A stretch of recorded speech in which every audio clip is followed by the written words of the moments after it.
Assalamualaikum warahmatullahi wabarakatuh. Ketemu lagi dengan saya di video ini. Di video ini akan membahas tentang mekanisme gerak refleks. Perhatikan, ada anak bersin. Bersin ini disebabkan karena ada sesuatu masuk ke dalam hidung.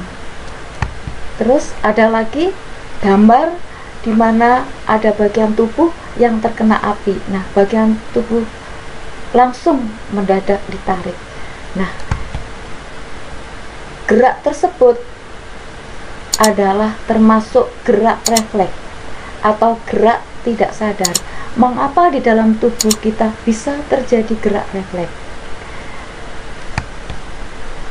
Jaringan saraf yang ada di dalam tubuh kita itu tersusun atas sel-sel saraf. Nah, ini adalah gambaran sel saraf, di mana di sel saraf itu ada bagian yang namanya dendrit, kemudian badan sel, selanjutnya akson, di mana di akson itu ada sel sekuan, ada selubung mielin, ada nodus Reinforth, dan ada sinapsis. Nah, dendrit punya fungsi untuk menerima rangsang dari sel saraf lain atau dari luar, kemudian dibawa ke badan sel saraf.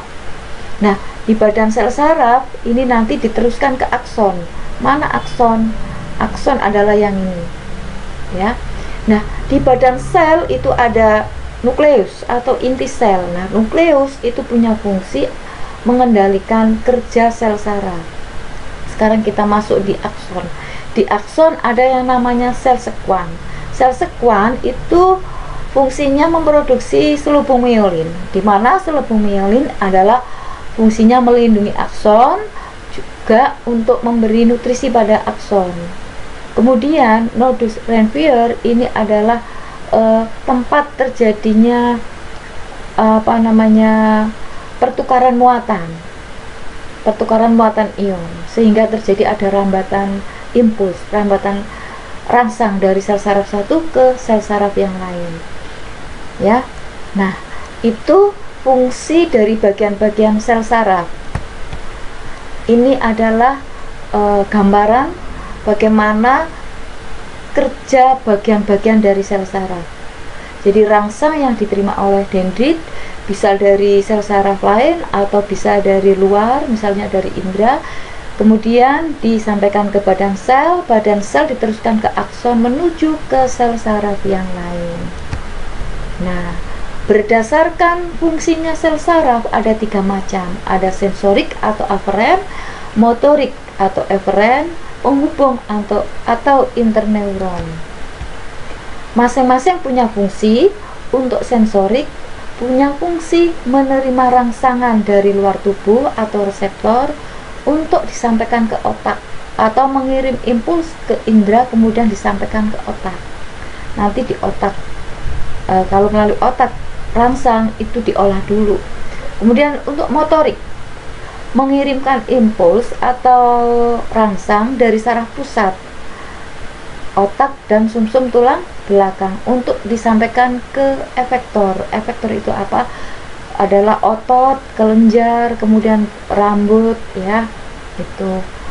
Jadi efektor itu adalah yang memberi tanggapan terhadap rangsang yang diterima. Jadi yang mengerjakan tugas atas perintah otak itu efektor, ya. Jadi saya ulang, berupa otot-otot, misalnya otot tangan, otot kaki, dan semuanya otot-otot yang ada di dalam tubuh itu untuk efektor. Dan juga kelenjar, misalnya kelenjar ludah, kita melihat makan, pengen makan, kelenjar ludah terasa keluar air, itu adalah efektor.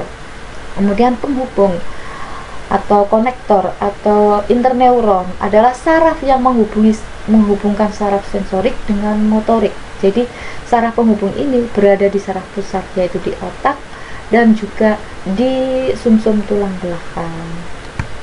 Lanjut. Nah, sekarang berdasarkan jalannya impuls atau rangsang itu gerak kita ada 2 macam, gerak sadar dan gerak refleks. Seperti contoh tadi, bersin, ya. Bersin itu kan disebabkan karena adanya kemasukan suatu benda di dalam hidung. Nah, langsung tersedak, ya. Jadi kotoran itu dikeluarkan, ya, jadi bersin. Lah, gerak bersin itu adalah refleks. Contoh lagi, misalkan seperti contoh di awal tadi, ada obat nyamuk nyala, kesenggol, ya, kesentuh, otomatis bagian yang tersentuh itu langsung menghindar. Itu adalah gerak refleks. Nah, pada materi ini akan membahas mekanisme gerak refleks. Nah, saya jelaskan dulu apa itu gerak refleks. Gerak refleks adalah gerakan yang dilakukan tanpa sadar. Jadi respon itu segera setelah adanya rangsangan. Saya ulang, jadi gerak refleks adalah gerakan yang dilakukan tanpa sadar dan merespon merupakan respon yang segera setelah adanya rangsangan. Jadi maksudnya itu merespon setelah rangsangan itu terjadi. Jadi nyadar itu setelah terjadi, pada saat gerak belum, ya. Itu gerak refleks. Bagaimana mekanismenya? Impul, ya, atau rangsang ditangkap oleh reseptor. Karena tidak dipikir dulu, tidak melalui otak, jadi langsung melalui saraf sensorik, sumsum. Jadi dari impuls, reseptor, sensorik langsung ke sumsum tulang belakang, tidak melalui otak, menuju ke motorik, disampaikan ke efektor tanpa diolah dulu. Jadi sadar-sadar itu setelah kejadian, setelah gerak berlangsung, itu gerak refleks. Wassalamualaikum warahmatullahi wabarakatuh.